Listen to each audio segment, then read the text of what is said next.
नमस्कार विद्यार्थियों, श्रीमती मोहरी देवी तापड़िया कन्या महाविद्यालय जसवंतगढ़ के यूट्यूब चैनल पर एक बार पुनः आपका हार्दिक स्वागत और अभिनंदन है। मैं प्रवक्ता चंद्र प्रकाश गुर्जर। आज की क्लास हमारी बीए तृतीय वर्ष के छात्रों हेतु इतिहास विषय की होगी। इतिहास विषय के दौरान जो निरंतर विश्व इतिहास का अध्ययन करें, विश्व इतिहास के तहत जो फ्रांस के शासक अगर बात करेंगे, पहले जो राष्ट्रपति रहता है, उसके पश्चात जो सम्राट बनता है, जो लुई नेपोलियन यानी कि नेपोलियन तृतीय के बारे में हम पढ़ रहे हैं और नेपोलियन तृतीय की विदेश नीतियों का उल्लेख हम करेंगे, जिसके तहत जो विदेशों के साथ, जो पड़ोसी राज्यों के साथ इसके क्या संबंध होते हैं उनका जिक्र करेंगे। उससे पहले हम बात करते हैं कि किस तरीके से जो लुई नेपोलियन जो क्या करता है, फ्रांस का राष्ट्रपति बनता है। जैसा कि हमने पिछली क्लास में अध्ययन किया प्रारंभिक जीवन के बारे में, लुई नेपोलियन के पिता क्या होते हैं, लुई बोनापार्ट होते हैं। कौन होते हैं? जो हॉलैंड के शासक होते हैं। ये राजवंश से संबंधित होता है और जैसे ही हम देखेंगे कि ये राष्ट्रपति बनने के पश्चात इसके द्वारा पुनः गणतंत्र को समाप्त करके द्वितीय साम्राज्य की स्थापना करने के प्रयास शुरू कर दिए जाएंगे। अब बात करते हैं किन परिस्थितियों में ये क्या बनता है, फ्रांस का राष्ट्रपति बनता है। जैसा कि हमने देखा पिछली क्लास में, इसके बारे में कहा जाता है प्रारंभिक जीवन में कि ये स्वप्न लोक में विचरण करने वाला जो साहसी और षड्यंत्रकारी व्यक्ति था। तो बड़ा ही जो अगर बात की जाए षड्यंत्रकारी व्यक्ति था, इसके द्वारा जो फ्रांस की सत्ता को हथियाने के लिए कई बार, जो पहले भी कई बार प्रयास किए थे। 1848 ईस्वी की क्रांति के दौरान ही जो फ्रांस में ये आया था, लेकिन इसकी दाल नहीं गल पाती है। अगर बात की जाए तो बोनापार्टिस्ट जो इनका होता है, जो दल, उसकी जो भूमिका ज़्यादा नहीं रहती है, तो उसी दौरान इसकी दाल नहीं गल पाती है। लेकिन जैसा कि फ्रांस में हमने देखा, अंतरिम सरकार का गठन होता है। गणतंत्रवादियों और समाजवादियों में जो बात की जाए, संघर्ष की स्थिति रहती है और अंतरिम सरकार के अनुसार जो वादे के मुताबिक जो संविधान का निर्माण किया जाता है और गणतंत्र की स्थापना की जाती है, उस संविधान के निर्माण के अनुसार ही जो बात की जाए तो राष्ट्रपति का चुनाव करवाया जाए। और राष्ट्रपति का चुनाव सीधा कैसे होता है, वयस्क मताधिकार के आधार पे जो प्रत्यक्ष रूप से करवाया जाता है।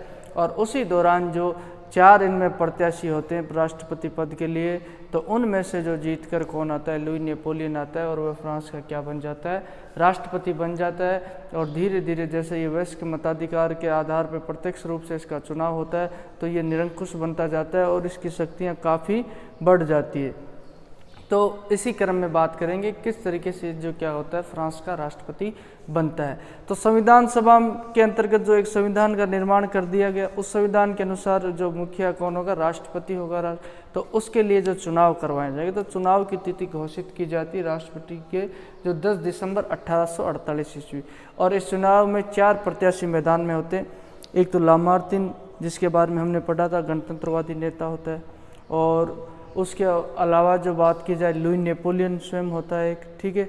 उसके अलावा जो बात की जाए, जनरल कैवेनियाक होता है, जो अधिनायकवाद बनाया था इसे। एक बार बात की जाए विद्रोह के दौरान, जब समाजवादियों का विद्रोह उग्र हो जाता है। और उसके अलावा जो एक लेंद्रू रोलिन, ये 4 क्या होते हैं, दावेदार होते हैं राष्ट्रपति पद के। तो जब चुनाव होता है तो चुनाव के परिणाम आते हैं और परिणामों में देखा जाता है, अप्रत्याशित परिणाम आते हैं कि लुई नेपोलियन तृतीय जो जीत जाता है और इसको सर्वाधिक मत प्राप्त होते हैं। इसको 54 लाख मत प्राप्त होते हैं। अगर बात की जाए तो 54 लाख, जैसा कि हमने देखा, कुल मतों की संख्या उस वक्त तक 91 लाख थी, जिसमें से जैसे ही जो वो निर्वाचन से संबंधित कानून बनाए तो 30 लाख जो व्यक्ति है जो निर्वाचन के अधिकार से मुक्त हो जाते हैं, निर्वाचन का अधिकार छिन जाता है जिनका मताधिकार। तो इसके अनुसार लगभग जो बात की जाए, जो मताधिकार मतों की संख्या 90 लाख थी, जिसमें से सबसे बड़ी बात थी कि इसको 54 लाख मत मिलना।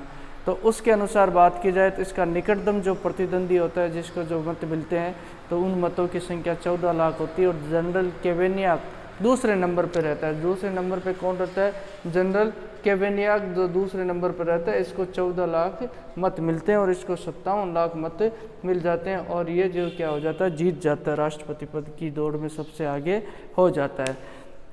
इसके जीत के पीछे का जो कारण बताया गया इतिहासकारों के द्वारा, विद्वानों के द्वारा, बोले इस नाम में ही बड़ी ताकत थी।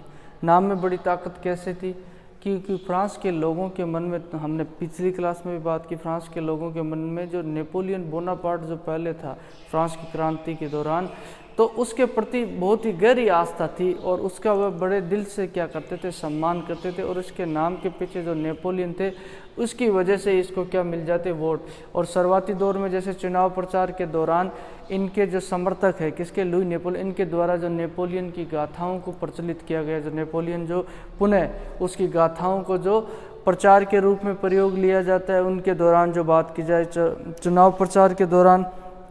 और फ्रांस के लोगों में नेपोलियन बोनापार्ट के प्रति तो गहरी आस्था थी, क्योंकि उसके समय फ्रांस में जो गौरव प्राप्त किया था, फ्रांस के दौरान जो बात के यूरोप की महाशक्ति बन जाता है फ्रांस नेपोलियन बोनापार्ट के समय।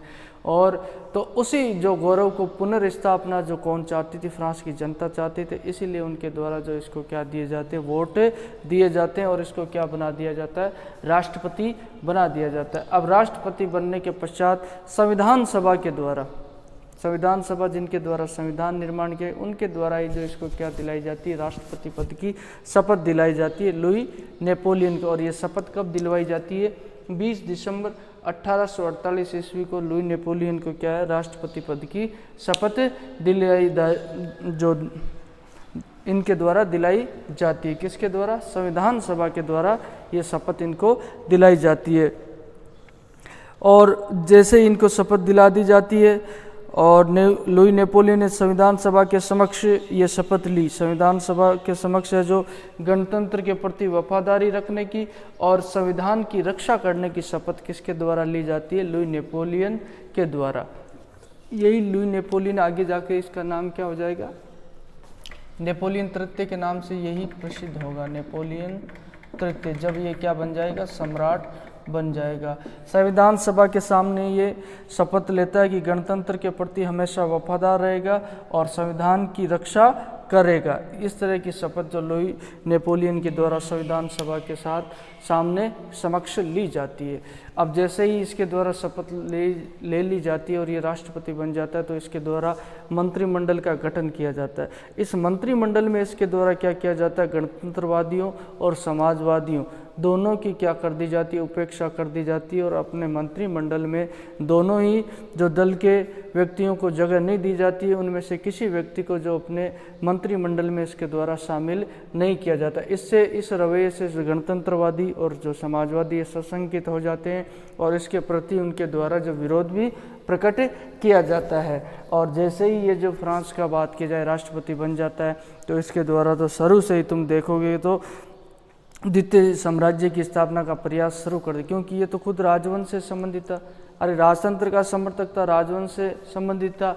और ये बात तो पहले भी जो बात की जाए, जब राष्ट्रपति के पद को लेकर जो इतनी जो उसको ताकत दी गई थी तो कई फ्रांसीसी विद्वानों के द्वारा इसका विरोध करते हुए कहा गया था कि इसकी निरंकुशता बढ़ती जाएगी और जैसे ही कोई राजतंत्र से संबंधित व्यक्ति इस पद पे पहुंचेगा तो उसके द्वारा गणतंत्र को समाप्त करने का क्या किया जाएगा, प्रयास किया जाएगा। तो इसके द्वारा जो सिंहासन पर बैठते ही उसे समाप्त करने का प्रयास किया जाए और जनता के सामने इसके द्वारा अपनी नीति को स्पष्ट करते हुए जो स्टेटमेंट वक्तव्य दिया गया, ये कहता है कि मेरी पॉलिसी क्या रहेगी, शासन करने की मेरी नीति क्या रहेगी, जिसके तहत नेपोलियन ने कहा कि नेपोलियन का नाम एक स्वयंपूर्ण कार्यक्रम है। क्योंकि नेपोलियन का नाम अगर बात की जाए तो नेपोलियन बोनापार्ट के प्रति लोगों की क्या थी, जो भावना जुड़ी हुई थी और उसके प्रति लोगों के मन में क्या था, सम्मान था। क्योंकि उसी के समय जो फ्रांस के द्वारा जो प्रतिष्ठा प्राप्त की जाती थी, जो मान सम्मान प्राप्त किया गया था, जो गौरव प्राप्त किया गया था, वो वाकई में फ्रांस के लोगों के लिए जो एक गौरव की बात थी। तो उसी गौरव को प्राप्त करने के लिए जो उसके द्वारा जो इस नाम के आधार पर इसे जो वोट दिए जाते हैं, तो इसने वैसे ही कहा कि बोले नेपोलियन का नाम ही पूर्ण कार्यक्रम है, जिसके तहत जिसका अर्थ है बोले नेपोलियन यानी कि देश की आंतरिक सुरक्षा है उसको तवज्जो दी जाएगी, किसी तरह की बात की जाए। उसके अलावा जो राज सत्ता को पुनर्स्थापित करने, धर्म को पुनर्स्थापित करने एवं लोक कल्याण के कार्य ये करवाएगा तथा देश के बाहर जो राष्ट्र के गौरव को बढ़ाने का प्रयास इसके द्वारा किया जाए। ये बात किसके द्वारा की जाती है, यहाँ लुई नेपोलियन के द्वारा कही जाती है। और इसके द्वारा जो निरंतर अपनी निजी लोकप्रियता बढ़ाने का प्रयास किया जाता है, ऐसे ऐसे कार्य किया जाता है जिससे जनता के बीच में ये क्या हो, लोकप्रिय हो और चर्चित हो। यही प्रयास इसके द्वारा किए जाते हैं। और इसके द्वारा जो अपने जो कृषक दल है, कृषक वर्ग है, उसके अलावा कैथोलिक वर्ग है, यानी जो ईसाई धर्म में जो कैथोलिक और प्रोटेस्टेंट होते हैं, ये प्राचीन विचारधारा वाले लोग होते हैं, उच्च मध्यम वर्ग है, इनको जो अपने पक्ष में करने का प्रयास इसके द्वारा किया जाता है, और सेना को भी इसके द्वारा अपने पक्ष में करने का प्रयास किया जाता है। तो इन्हीं को संतुष्ट करने का इसके द्वारा जो टारगेट रखा जाता है, और धीरे धीरे इसके द्वारा जो हम देखेंगे 4 वर्षों के पश्चात इसके द्वारा क्या कर लिया जाएगा, जो सिंहासन को हस्तगत कर लिया, मतलब राजतंत्र की स्थापना इसके द्वारा पुनः कर दी जाएगी।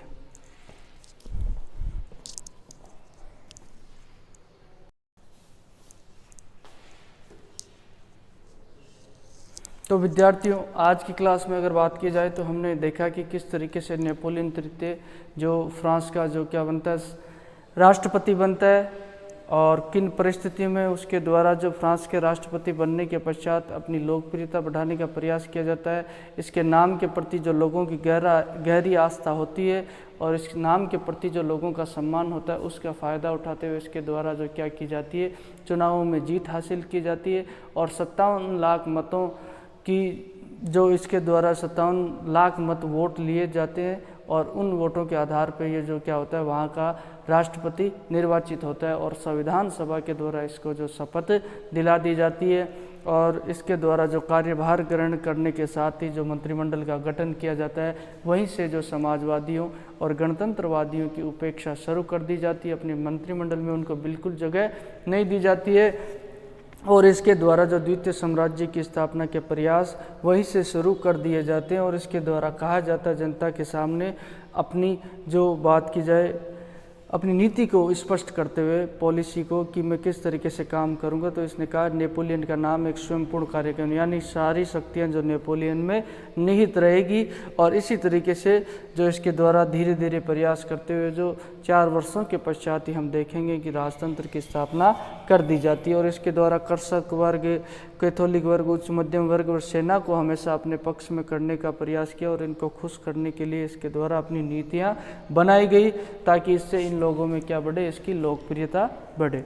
तो बोलिए, यहाँ तक आपको कोई चीज़ समझ में नहीं आई हो, किसी तरह की समस्या हो, शंका हो, तो आप निसंकोच पूछ सकते हो, और जो आपके पास शैक्षणिक व्हाट्सएप ग्रुप प्लेटफॉर्म अवेलेबल है, उसके माध्यम से आप अपनी बात मुझ तक पहुंचा सकते हो। उम्मीद करता हूं कि आपको बेहतर तरीके से समझ में आए। फिर भी कोई भी डाउट हो तो आप साझा कर सकते हो। तो आज की क्लास के लिए बस इतना ही, और सभी विद्यार्थियों का एक बार पुनः बहुत बहुत धन्यवाद।